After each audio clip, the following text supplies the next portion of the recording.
The greatest obstacle to building a reliable mind isn't lack of effort. It's that most people are building the wrong thing entirely. Watch someone preparing for an examination. They sit with their textbook open, reading the same paragraphs over and over. They copy definitions onto index cards. They highlight sentences until the page looks like a rainbow. Hours disappear into this work. But what's actually being constructed inside their mind? They're creating the illusion of knowledge. The words become familiar. The equations start to look comfortable. There's a warm feeling of recognition when they see the material again. And this feeling is treacherous because it masquerades as understanding. The brain confuses familiarity with comprehension, and the student walks into the examination room believing they know something, only to discover they know nothing at all. Most people treat their minds like storage containers. They pour information in, hoping it will stay there, available when needed. They memorize formulas, collect facts, and believe that repetition will somehow transform these fragments into understanding. But a mind built this way is brittle. It can recite information, it can pass certain tests, but when confronted with a genuinely new problem, something it hasn't seen before in exactly that form, it shatters. The mind that can't fail isn't built through accumulation. It's built through a completely different process, one that looks nothing like what most people call studying. The real test of knowledge isn't whether you can recognize the right answer when you see it. The real test is whether you can generate the answer from nothing, using only the principles you understand. And that requires a fundamentally different kind of structure in your mind. Think about the difference between a photograph and a map. A photograph captures what something looks like from one angle, frozen in time. It's detailed, it's accurate for that specific view, but it's also completely rigid. Change your position slightly, and the photograph becomes useless. A map, on the other hand, is an abstraction. It shows relationships, connections, the underlying structure of a territory. With a good map, you can navigate from any starting point to any destination, even through routes you've never traveled before. Most people build their minds like photograph albums. They collect images of solutions, examples they've seen, problems their teacher worked through on the blackboard. But when they encounter a new problem, a different angle, they're lost. They flip through their mental photographs, looking for an exact match, and when they don't find one, they have nowhere to go. The mind that can't fail is built like a map. It contains principles, not pictures. It understands the relationships between ideas, the deep structure that underlies the surface details.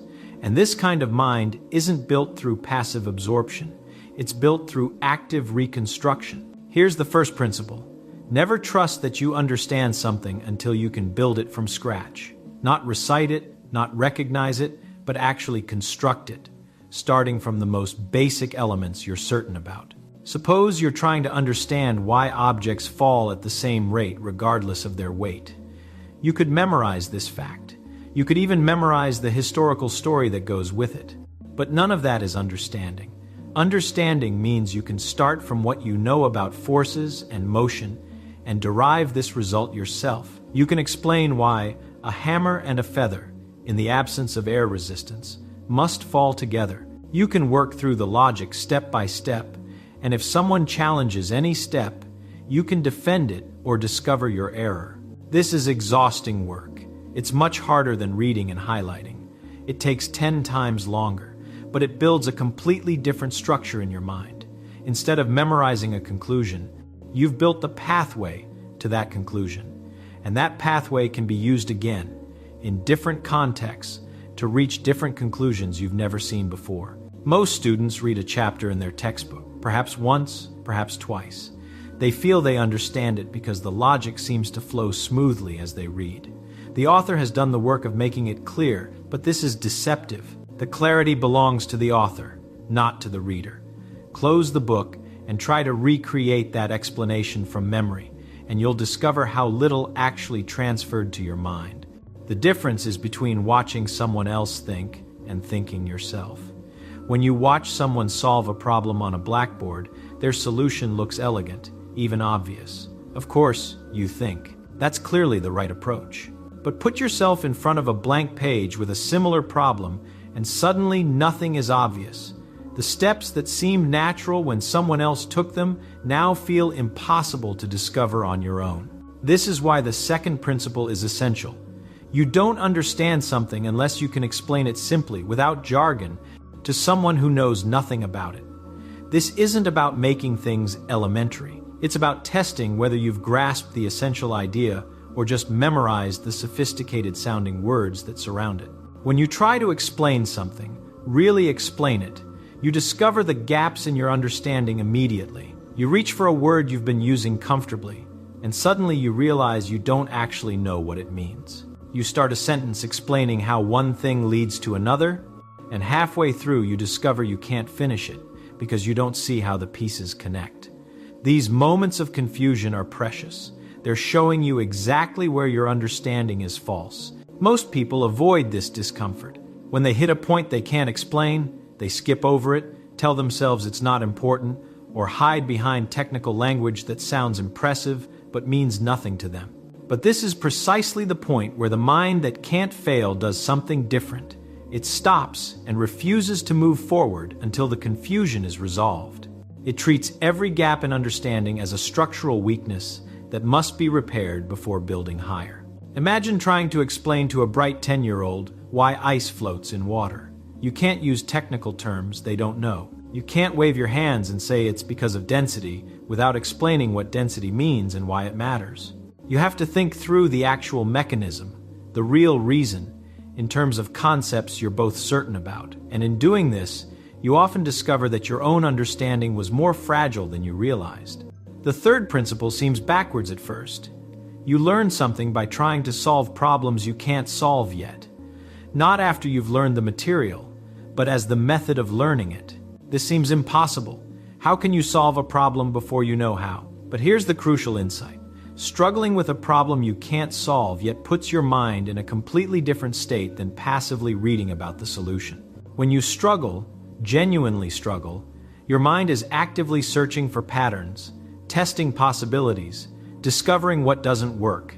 And this struggle creates a structure, a framework of questions and attempted approaches.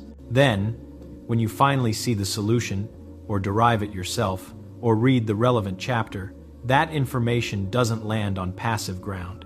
It lands on prepared ground. Your mind has already carved out the exact shape that this knowledge fits into. The understanding is deeper, more permanent, because you've experienced the problem it solves. Compare two students learning the same concept. The first reads the chapter, understands the explanation, then does practice problems to reinforce it. The second looks at practice problems first, struggles with them, fails, gets confused, then reads the chapter. The second student will understand more deeply and remember longer, even though they spent time failing. The failure wasn't wasted time. It was preparation. This is why the sequence matters so much. Most people try to fill their minds first, then apply what they've learned. But the mind that can't fail is built through the opposite sequence. Attempt, fail, understand, then succeed. The failure creates the structure that makes understanding possible. But there's something even deeper happening here. Something about the nature of real knowledge versus the appearance of knowledge. Real knowledge is a living thing. It connects to other knowledge. It generates new questions. It can be applied in situations you've never seen before. The appearance of knowledge is dead. It's a collection of statements you can repeat, but they're isolated, disconnected from the rest of what you know. The way to tell the difference is simple. Can you use this knowledge to think new thoughts? Can you take two ideas you understand and combine them to reach a conclusion you've never been taught? If your knowledge is real, you can. If it's merely the appearance of knowledge, you can't. This is why memorization alone, no matter how thorough, builds a mind that fails. Memorized knowledge doesn't connect to anything. It's like having 1,000 puzzle pieces scattered on a table instead of assembled into a picture. You might be able to describe each piece accurately, but you can't see what they make together. The mind that can't fail is built by constantly making connections. When you learn something new, you don't just add it to your collection. You ask, how does this relate to what you already know? Does it contradict something you thought was true? Does it explain something that previously seemed mysterious? Does it open up new questions? This active process of connection making is what transforms information into understanding. And it's something you have to do deliberately because it doesn't happen automatically. Your mind won't make these connections just because the information is sitting there. You have to force the connections by asking questions, by trying to use new knowledge in different contexts, by testing whether it really fits with everything else you know. Here's something most people never realize. Understanding isn't something you achieve and then possess. It's something you maintain through constant use. Leave a piece of knowledge unused for long enough, and it degrades. Not because you forget it, exactly, but because the connections weaken. The knowledge becomes isolated again, and isolated knowledge is useless. This is why the fourth principle matters. Keep returning to fundamentals, not to memorize them, but to see them more deeply each time. Every time you revisit a basic principle with more experience, you see it differently. You notice implications you missed before. You understand why it's formulated the way it is. You see connections to advanced topics that weren't visible when you first learned it. The student who races through material once, checking off topics as learned, builds a shallow mind. The student who returns repeatedly to core ideas, seeing them anew each time with more context, builds depth. And depth is what makes a mind reliable. When you understand something deeply, you don't forget it because it's woven into the structure of your thinking. Consider how this works with something as basic as fractions. A child first learns that a half means one of two equal pieces. Simple enough. But come back to fractions after learning multiplication, and you see that a half is also the same as dividing by 2. Come back after learning decimals, and you see it's the same as 0.5.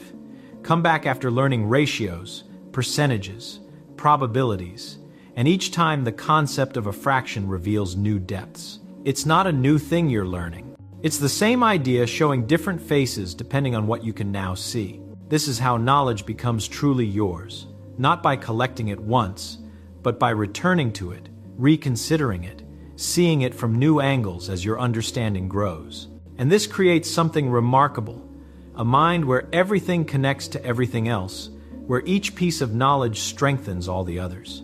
But building this kind of mind requires accepting something uncomfortable. You will be confused most of the time.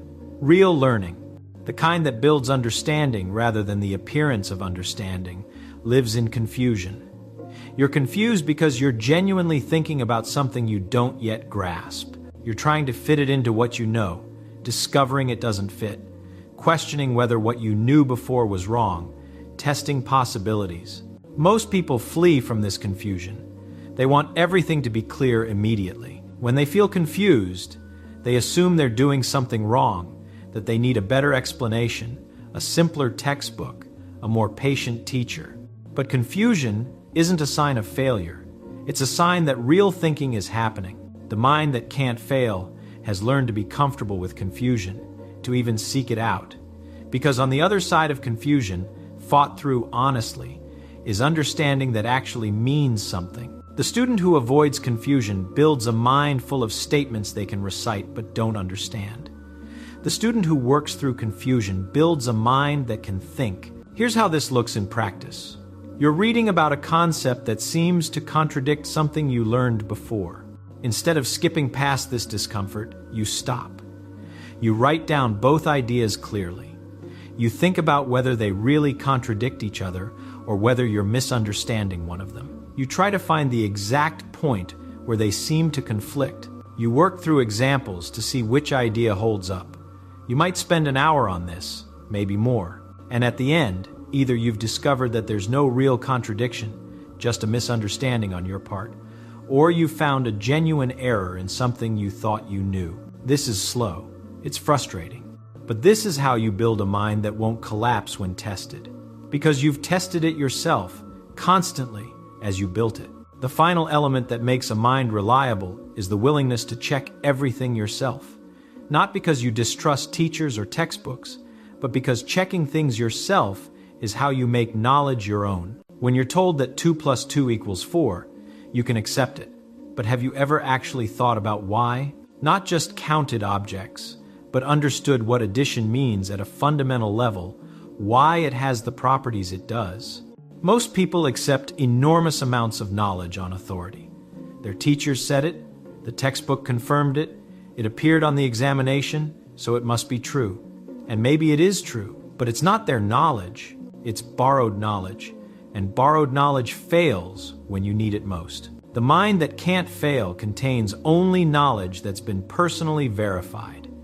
This doesn't mean you derive everything from first principles, though sometimes you should. It means you've thought about whether each piece of knowledge makes sense, whether it fits with everything else you know, whether you can see why it should be true. You've made it yours through understanding, not just acceptance. This is the difference between education and training. Training gives you procedures to follow. Do this, then this, then this, and you'll get the right answer. Education gives you understanding that lets you figure out what to do in situations you've never seen before. Training creates minds that work like machines, reliable only when operating within their designed parameters. Education creates minds that can adapt, improvise, think. And here's the beautiful thing about building this kind of mind. Once it's built, it becomes easier to add to it. Each new piece of real understanding makes the next piece easier to grasp because you have more foundation to build on, more connections to make. The student who builds their mind properly finds that learning accelerates over time. The student who builds on memorization finds that each new topic is as hard as the last because nothing truly connects. The mind that can't fail isn't built quickly. It's built through patient, honest work, through refusing to pretend you understand when you don't, through struggling with confusion until it resolves into clarity, through making connections until everything you know forms a unified whole. And when you've built this kind of mind, something remarkable happens. Problems that would terrify other people become puzzles you can actually solve. Not because you've memorized more, but because you can think. You can take what you understand and use it to figure out what you don't. You can see patterns, make connections, build solutions from fundamental principles. This is what it means to have a mind that can't fail. Not that you'll never make mistakes, but that your understanding is deep enough and connected enough that you can find and correct your own errors. You can trust yourself to think because you've built something solid, something real, something that won't crumble when the pressure comes.